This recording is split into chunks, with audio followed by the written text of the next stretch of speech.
Barabanki police को महिला सिपाही बिमलेश हत्याकांड मामले में एक बड़ी सफलता मिली है। पुलिस ने हत्या के आरोपी इंद्रेश मौर्य को गिरफ्तार कर लिया है। पुलिस अधीक्षक अर्पित विजय वर्गीय ने बताया कि आरोपी को पकड़ने के लिए 3 पुलिस टीमों का गठन किया गया था, जिन्होंने संयुक्त प्रयास से उसे गिरफ्तार कर लिया। इसी बीच मामले में नए तथ्य भी सामने आए हैं। मृतक के जीजा दिलीप ने दावा किया है कि पुलिस को बिमलेश की स्कूटी 27 जुलाई को ही मिल गई थी, जबकि सब 30 जुलाई को बरामद हुआ था। उन्होंने आरोप लगाया कि पुलिस ने स्कूटी की बरामदगी को घटनास्थल से दिखाकर तथ्य छिपाने की कोशिश की है। दिलीप ने यह भी बताया कि उन्होंने एसपी से पोस्टमार्टम रिपोर्ट और हत्यारोपी की गिरफ्तारी की जानकारी मांगी थी।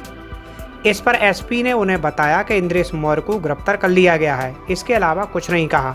30/7/2025 को थाना मसौली क्षेत्र के हाईवे पे ही खेत में एक लेडी कांस्टेबल जिसका नाम विमलेश पाल था, जो हमारे थाना सुबेहा में पोस्टेड थी, उसकी डेड बॉडी मिली थी, जिसको हम लोगों ने पोस्टमार्टम हेतु और बाकी चीज़ों के लिए हॉस्पिटल भेजा था।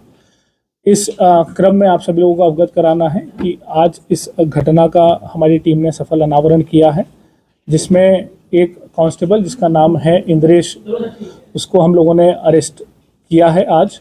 और इसमें जो पूरी पूछताछ हुई है, पूरी जो जानकारी हुई है, उसमें ये घटनाक्रम सामने आया है, जिसमें ये जो दोनों लोग हैं, जो लेडी कांस्टेबल और ये जो जिसने घटना कारित की है इंद्रेश, इन दोनों ने पिछले साल कोर्ट में शादी करी थी। इसमें विमलेश ने पिछले साल इस पे बलात्कार का मुकदमा लिखवाया था।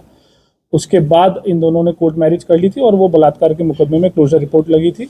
लेकिन शादी करने के बावजूद भी ये इसको पत्नी की तरह साथ नहीं रख रहा था। और जो ये लेडी कांस्टेबल थी, इसका ग्रीवांस यही था कि मुझे पत्नी की तरह ही साथ में रखो और प्रॉपर सारा फंक्शन वगैरह हम लोगों का होना चाहिए। इसी को लेके ये परेशान रहता था, क्योंकि ये इसको पत्नी के तौर पे नहीं रखना चाहता था। और इसी क्रम में इसने ये प्लानिंग करी कि इसको कैसे मार दिया जाए। गौरतलब है कि महिला सिपाही बिमलेश चौहान का शव 30 जुलाई को मसौली थाना क्षेत्र में संदिग्ध परिस्थितियों में बरामद हुआ था। शव की स्थिति अत्यंत खराब थी, जिससे हत्या और दुष्कर्म की आशंका भी जताई गई थी। मामले की जांच में तेजी लाते हुए पुलिस ने अब मुख्य आरोपी को गिरफ्तार कर लिया है। हालांकि मृतका के परिजन जांच पर सवाल उठा रहे हैं।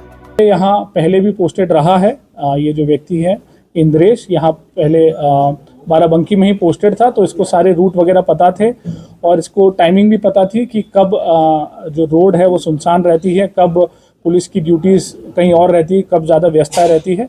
उसी को ध्यान में रखते हुए इसने ये प्लानिंग करी, जिसमें दिनांक 27/7 को संडे था। उस दिन रामनगर जो लोधेश्वर महादेव मंदिर है, वहाँ पे भीड़ रहती है और वहाँ पे इस महिला कांस्टेबल की ड्यूटी भी लगी थी। तो इसने पता कर लिया कि वो उसकी ड्यूटी कब लगी है और वो कब जाएगी। उसी का फ़ायदा उठाते हुए ये लखनऊ से अपनी वैगनार गाड़ी से यहाँ आया। इसने मेन रूट का इस्तेमाल नहीं किया, ताकि इसकी गाड़ी का कहीं पे भी डिटेक्शन ना होने पाए। वो जो ऑफ रूट है वहाँ से होते हुए ये मेन हाईवे पे पहुँचा। जब ये महिला वहाँ पे जा रही थी, इसको रास्ते में रोका, इसको बातचीत करने के बहाने से वहाँ पे रोका, 10-15 मिनट इससे बातचीत करी और फिर वहाँ खेत में जब जो ये लेडी कांस्टेबल है, इनको टॉयलेट के लिए जाना था, तो ये जैसे ही खेत में नीचे उतरी, ये पीछे से उसको धक्का देके उनका गला दबा दिया, जिससे वो अधमरी स्थिति में हो गई। और फिर अपने कार के जो पाने से इस महिला के सर पे 3-4 वार किए, जिससे उसकी वहीं पे मृत्यु हो गई। वहाँ से फिर ये अपने दूसरे रास्ते से फतेहपुर होते हुए ये वापस लखनऊ भाग गया। और इसमें इस व्यक्ति पे किसी को भी शक ना हो, इसके लिए इसने लगातार उस रात के बाद से इस महिला के फ़ोन पे वो लगातार मैसेज करता रहा, ताकि वो अलीबाई क्रिएट कर सके कि मुझे भी नहीं पता है कि मेरी पत्नी कहाँ है और मैं खुद उसको लगातार फ़ोन कर रहा हूँ। पर इसमें हम लोगों ने सारे साक्ष्य संकलन किए, जिसमें तमाम सीसीटीवी फुटेज और बीटीएस और सर्विलांस का इस्तेमाल करते हुए हम लोगों ने ये चीज़ और एविडेंसेस निकाले हैं, जिसमें ये व्यक्ति लखनऊ से बाकायदा अपनी वैगनार गाड़ी से यहाँ आया। करीब हमारे पास 5 फुटेजेस भी मिली हैं, जहाँ बीच में ये जाता हुआ दिख रहा है, और फिर घटना कारित करने के बाद भी हमें सीसीटीवी फुटेज मिली है। इसके अलावा जो इन लोगों की आपस में उस घटना वाले दिन की जो बातचीत है उससे भी काफ़ी हमें क्लू मिले हैं, जिसमें इसने शाम को 7 बजे इस महिला से बात करके उसकी लोकेशन ली और फिर अपनी प्लानिंग उस हिसाब से की। तो ये चीज़ें मोटी मोटी निकल के आई है और इसमें हमने जो घटना में प्रयोगकार है वो बरामद की है, जो उसने पाना यूज़ किया था वो बरामद किया है और मृतका का जो बाकी जो पहचान पत्र इसके पास थे वो भी हम लोगों ने इससे बरामद किए हैं। अगर आप ये वीडियो YouTube पर देख रहे हैं तो हमारे चैनल को सब्सक्राइब करें और बेल आइकन को दबाना ना भूलें। अगर आप Facebook पर ये वीडियो देख रहे हैं तो हमारे पेज को लाइक करें।